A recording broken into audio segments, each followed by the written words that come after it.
Hey guys, hope you're all doing well. Now for today's video, I want to talk about something that I've seen people bring up before in the past that's never really been fully explored. As of right now, we currently have 5 Jurassic Park movies, and each of these movies has been a straightforward sequel that's been set after the events of the films that have come before them. Now, in some of these sequels, namely The Lost World and Fallen Kingdom, we've been introduced to elements that have expanded upon the initial backstory that was brushed over in the original Jurassic Park. These new elements include things that were detailed pretty clearly in Michael Crichton's novels, such as the incorporation of an entirely new island like Site B, or a former business partner that helped pave the way for InGen to clone dinosaurs. Now, if you only go by the first movie, you wouldn't know any of that. However, if you took the time to read the books or watch the sequel films, you should be pretty clued into how the history of John Hammond's wild dream came to be. That being said, when the initial film didn't take the time to fully flesh out the story of how InGen and the company's genetic engineering came to be,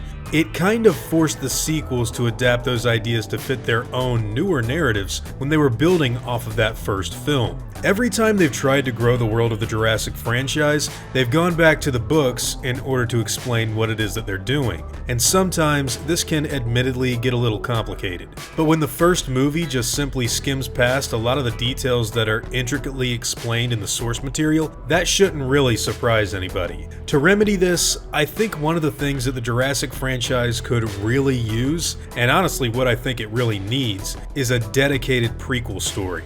Now, when I say dedicated prequel, I mean some sort of narrative, whether it be a series or a film, that details the origins of the genetics company, the beginning of their mining and cloning of dinosaur DNA, the falling out between Hammond and Lockwood, as well as the introduction of things like Isla Nublar, Site B, and Jurassic Park Santiago. If the filmmakers took the time to lay out a definitive timeline of events and full backstory into what happened in the soon-to-be 6-film Jurassic World saga, I think it would very well be a massive hit with audience members, franchise fans, and casual viewers alike. And I say that because sometimes the Jurassic Park sequels have had to climb a hill that's kind of unfair in all due respect. In a medium like a book, you can have a whole lot more leeway when it comes to establishing your universe and how everything has been set into motion for the events that are playing out in the main story. However, in a movie, you don't really get that kind of time. Condensing some of this stuff for the sake of pacing has plagued these films for decades, and it's caused some unnecessary confusion due to most people only being familiar with what they see in the movies, which was an issue that many film reviewers made note of back when the second film was released in 1997. The big argument being, why would the movie feel the necessity to add in a big exposition dump for Isla Sorna when they didn't even napalm Nublar in the last story? A lot of people felt the second island was kind of jarring.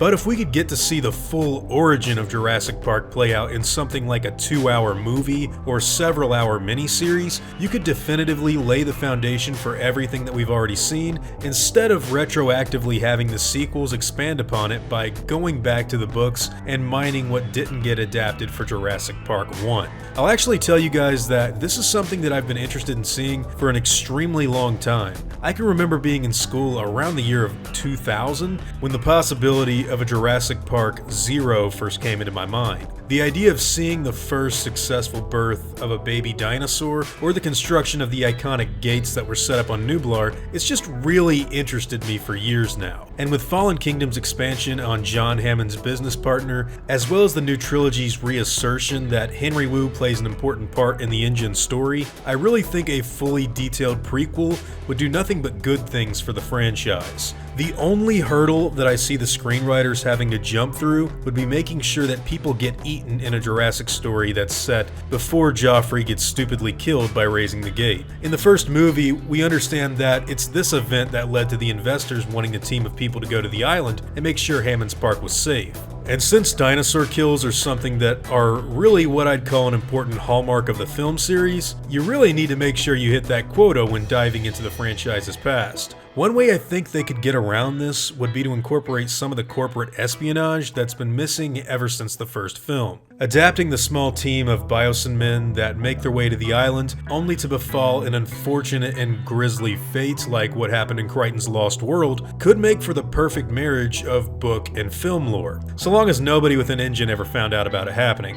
Or, better yet, Maybe they did, and that's what would make them even more nefarious in later entries. Bottom line, I think a prequel could do this series wonders, and since it's something that I've seen a lot of people talk about before in the past, I felt like it would be a good idea to put the idea out there for even more people to join in on the conversation. Now, what do all of you guys think? Would you be interested in seeing a Jurassic Park prequel? I've heard a lot of people say yes, but doing a video I think could get more eyes on it and have more people join in. Now, would you want this to happen, or would you rather it not? Whatever your own thoughts and opinions happen to be, I'd love to hear all of them in the comments down below. Now, before I go, I'd like to thank all of my game wardens, as well as all of my InGen executives. I'd also like to thank all of my park workers and InGen hunters as well. It really means the world to me that all of you continue to watch my videos, and I never want any of you to forget that. Now, I'd like to thank all of you for watching today's video, and hope you all enjoyed the content. If you feel like I deserve it, I'd appreciate the like, and hope that you'll consider subscribing if you're interested in hearing from me again. See you all in the next video, guys, and as always, take it easy.